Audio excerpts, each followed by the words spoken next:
Today we're going to be taking a look at something that I feel is rather special. This is the Officine Panerai Luminor 1950 3-day automatic known as the PAM00312. Now, what I love about this watch is the fact that it's got so many different personalities. Now, this is my personal watch. This was not sent to me. I'm not doing a review for Panerai or for any retailers that carry them. This is my personal watch. One of the things that I really enjoy about this is the convertibility that many of you know because of the strap system, and we'll be talking a little bit about the interchangeability in a little while. Another thing I love about it is the size. In a lot of different Panerai, you can buy a 40 millimeter, a 44, or even a 47. This is the 44 millimeter size that gives you the sandwich style dial. It, by the way, has the proprietary Panerai luminescence, which is wonderful, works really well, and has the in-house P9000 automatic movement. This was the main catalyst for me buying the 312, was to be able to get my hands on that particular movement. That was a pretty special thing for me to be able to do. Now, for those that love dive watches, at some point you really should, if you can afford it, get your hands on a Panerai, because Panerai was actually the first true dive watch. Now, at the time, Panerais were developed and manufactured by Rolex, but Panerai, when the Italian Navy came around and said, hey, we need something for our special units frogmen, they entered into a competition to get the rights to manufacture for them and to make a dive watch specifically for them. Now, this was back when they were called the Regia Marina, which was the Royal Navy of Italy, and their elite frogmen were called the Decima Flottiglia.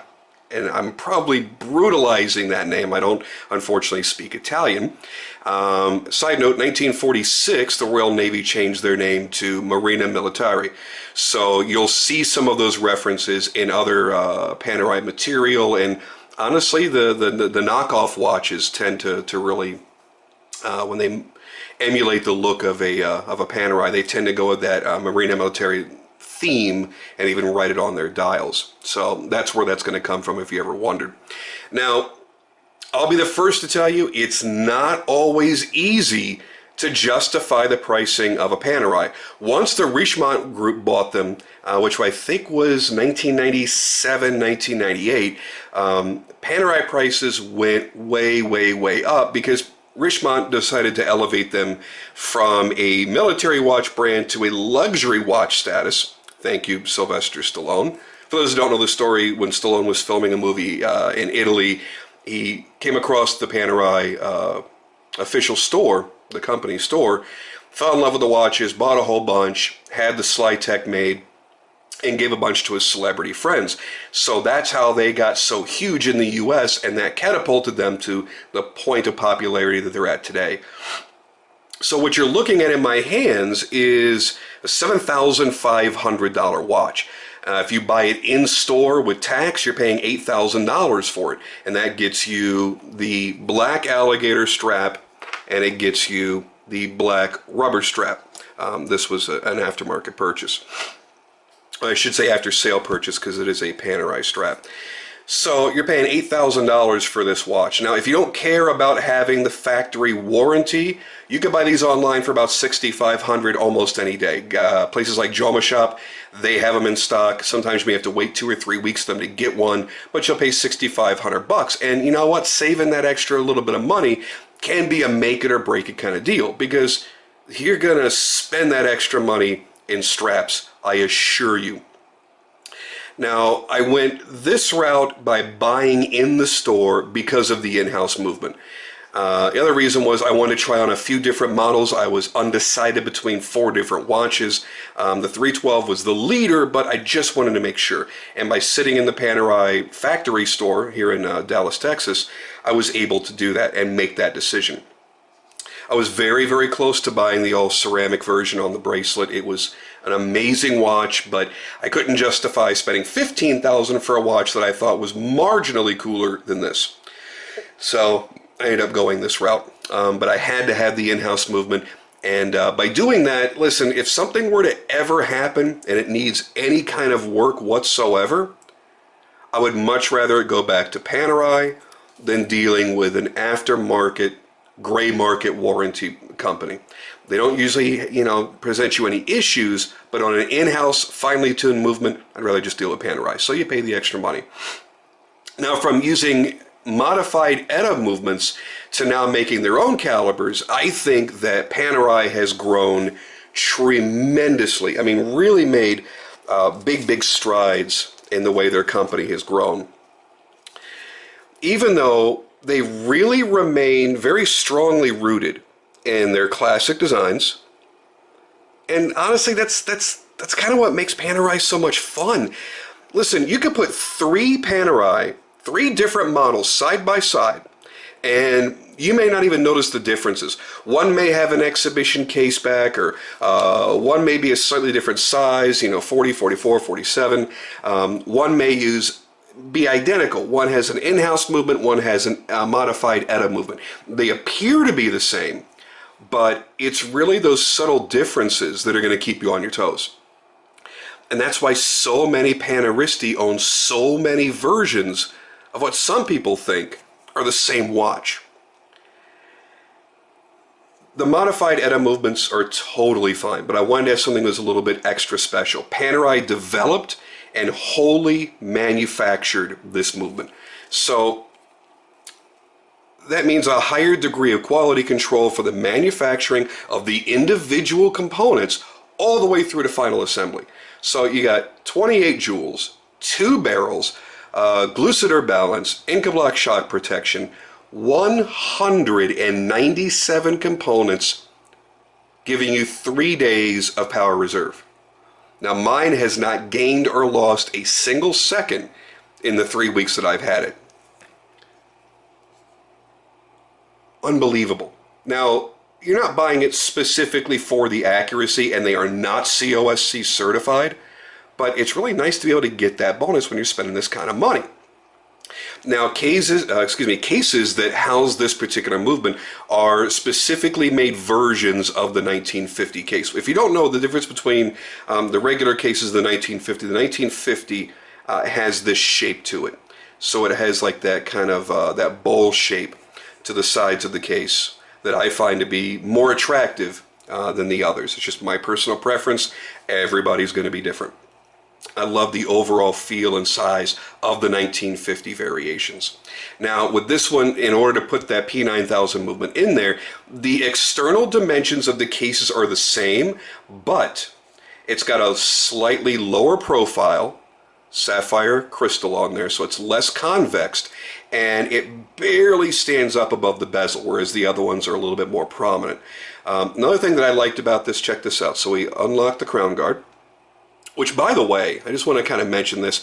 The crown guard has evolved a little bit over time too. You'll notice now there's a little roller on the end of the arm that allows the metal on metal contact to have less friction. So it's actually a smoother feel as it engages the crown. So you don't have to open and close your crown. All you're doing is you're pushing down the arm, and that seals the crown for its water resistance. These are 300 meters water resistant. When you pop it open, now you have access to winding. Now what's interesting about this particular movement is you bring it out one click, and you can independently control the hour hand without hacking the movement. Your seconds are continually running, and you're not moving the minute hand either. So if you're on an airplane, you're traveling from time zone to time zone, you make that quick adjustment, boom, you're done, and you've still got the exact same timekeeping. If you had set your watch to the atomic clock that morning, it's still going to have the same degree of accuracy that it did before you made that adjustment. Very cool, very, very nice feature. Something that we're used to seeing in high-end GMTs that typically you don't see in a three-hand movement. Now, I wanted to discuss with you the interesting way in which you change the straps on these and why this system is so fantastic. So what I'm going to do is I'm going to lower the camera here, bring it in a little bit tighter, and let you see precisely what I'm doing. Okay, so we're going to go ahead and do these strap change outs here and show you just how great this system is. Now, in the original Panerai system, you had a single screw that went from one lug to the other. That lug was threaded, and you screwed it in and out with a simple little screwdriver. The problem with that was the screw head wasn't really all that deep. The screwdriver could slide off and bugger up your lugs, and some people didn't find it to be convenient. I thought it was great. They had to develop a little system where they put tubes inside of the straps, and the reason for that was, over time, as the straps swiveled on the case, it would actually unscrew the screw and it would start coming out. So they said, okay, well, that's a very simple fix. We'll put a metal tube in there, and that will ride over that screw, over that rod, and not unscrew it. So it's kind of a neat thing. All right, so when you buy the 312, like I mentioned before, you get the black alligator strap, which, by the way, does have the rolled sides, the rolled edges, which is a much more time-consuming and difficult way in order to stitch a strap. I did put an aftermarket strap on this particular one, which I thought was pretty cool. And then you'll also get the rubber strap, and I put another aftermarket buckle on there as well. I honestly thought I was going to be leaving the rubber strap in the box and never using it because, hey, nice, cool, fancy straps for Panerai. But I'll tell you, this is one of the most comfortable straps I've ever worn. It fits great, it feels great, and it looks really, really handsome on this watch. Also, I mean, I bought this. This was a Panerai strap I purchased from the store when I got the watch. This is my #1 favorite strap. I love the look of the brown alligator against the black. I also bought the lime green alligator from the Panerai store to match my car, because that's the kind of idiot that I am. And then I've got a whole bunch that I've ordered. A bunch of vintage straps, gray, tan. I got this really gorgeous carbon fiber strap. What else? I've got a whole bunch on order from all around the world. I had a few more sitting here, ostrich and lizard and stuff. But I've got some really, really nice ones that are coming from various vendors. And you will spend a fortune on these damn straps. But it's changing that personality that's so much fun. So now let's talk about how easy this new system is.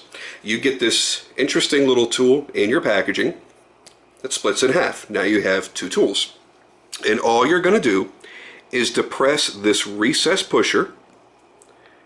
Go in there, push it, and then you're going to take the other tool and push that out. That's it. That's all there is to it. When you're going to put it back, and I'm just not moving it right now to make it easier, you're going to feel a little click, and when you feel it engage, you push that pusher, push it in there, and you're done. So let's go ahead and do a full strap swap out and show you just how quick and easy the whole system really is. And my hands are going to block the camera. I apologize for that. But you see, it's a very quick system, a lot quicker than even just turning a simple screw. And I find that to be pretty damn awesome. And you know what, since I was talking about the rubber strap, I do want to show you just how cool that really was. So let's go ahead and put the rubber strap on there. Boom da boom. It just doesn't get any easier. I feel it click. That's done.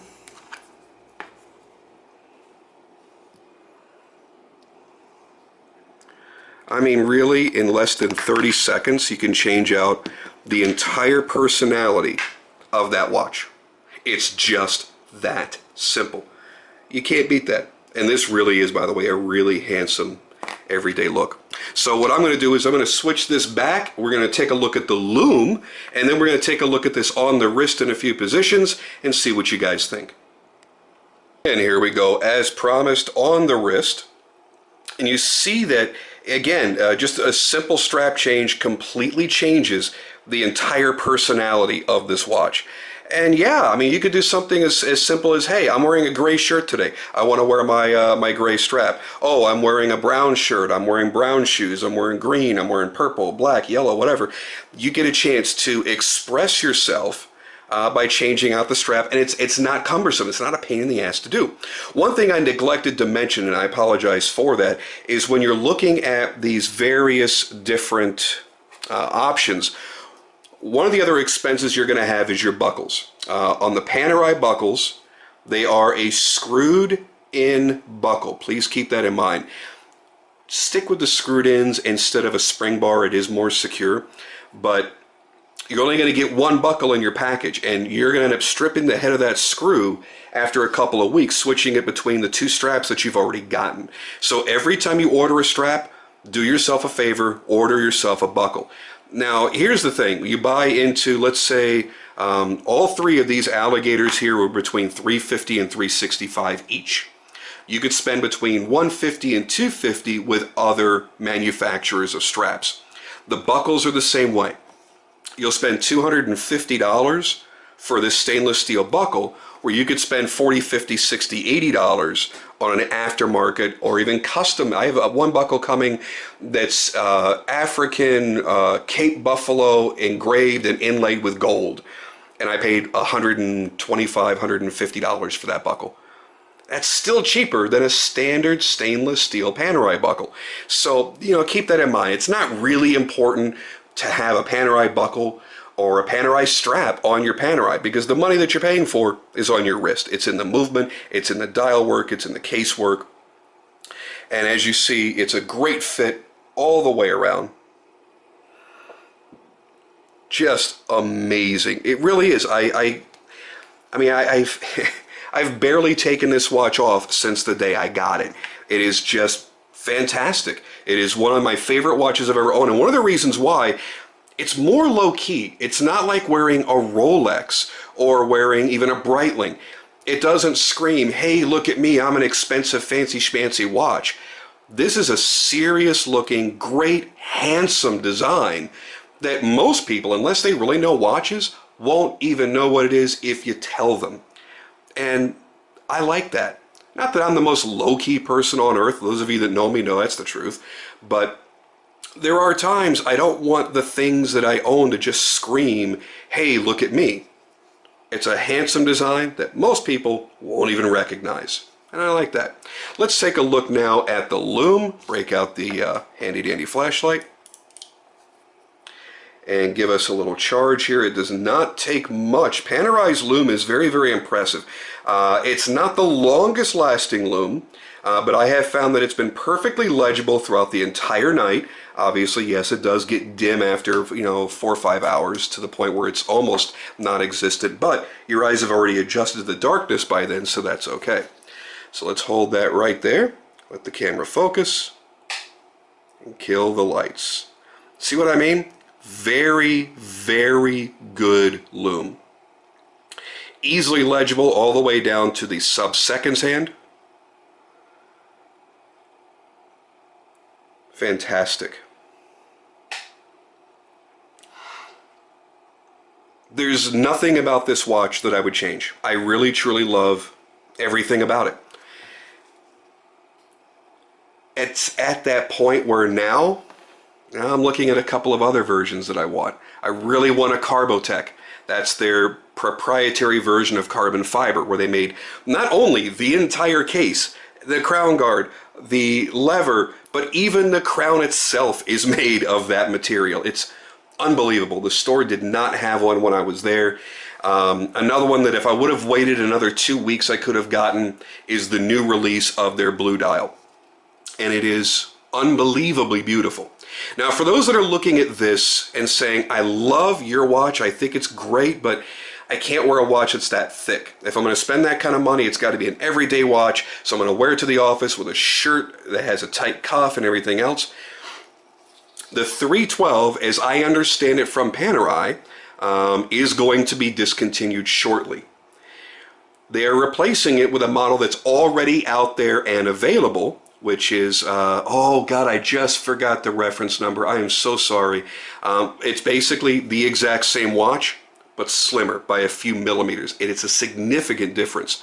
And I tried that on when I purchased this. I like the thicker, chunkier case. That's just me. That may not work for you. Everything about this watch may scream perfection to you, but you're thinking to yourself, it's just too tall, it's just too thick, it's just too heavy. Well, you will be able to get a slimmer version. So whichever way you decide to go with Panerai, honestly, you are buying an investment. I don't really see very many Panerais getting sold for less than what people paid. I mean, there's always that little, 5-10%, but I mean, you're not going to buy a watch for $8,000 and have to drop the price to $5,000 if you have to move it for some reason. You've got to, again, don't invest in watches. They're not an investment type of thing. However, you're pretty safe. There's a huge collector's market for Panerai. People love the brand, people love the watches, and they've really proven themselves to be fantastic and reliable. What I'm going to do here on the way out the door as I close, and you're welcome to stop watching now, I'm going to show you all the packaging that comes with it. I mentioned this before, a lot of YouTubers make a really big deal about unboxing the watch and showing the packaging and going page by page. It's a box. But people want to see how it's packaged, you want to get an idea, maybe you just ordered yours, and you want to get an idea of what's that going to feel like when it arrives, when I get to open it. I'm going to share that with you here, and then we're going to close out the video. Here's how it's going to be packaged. You're going to get your outer cardboard packaging here. If you ordered online or you ordered from a store, it may have different coating in there, I'm not entirely certain. When you open that up, you're going to see your black box inside. If you buy accessories like straps and whatnot, they will put that in these little pouches here, and then you get the little receipt envelope there. Let's get this out of the exterior box.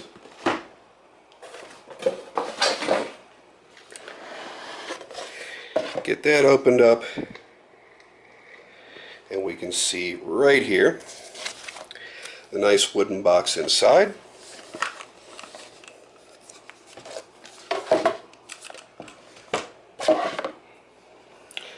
And when you get that open, you've got the velvet fold-over flap. You will have the aluminum plaque right there in the lid, which is covered in plastic unless somebody has removed it. Then you have your watch. You've got the rubber case guard built onto there as well. You'll have your rubber strap. It'll be mounted on your black alligator, and you get your two tools here. You can lift that up by the flaps, and inside here will be your certificates,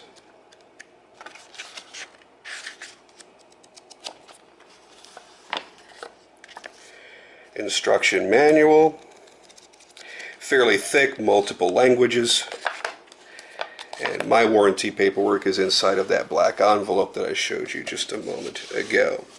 So that's it. That is going to be your presentation when you receive your watch. It's a beautiful box. Again, nothing to write home about, but certainly not cheap in any fashion. Very nicely done. Great packaging for what I think is one hell of a great watch. Hope you guys enjoyed the video. I know it went on longer than most of my videos, but there's a lot to talk about here. So hopefully you enjoyed it, and you'll check me out again.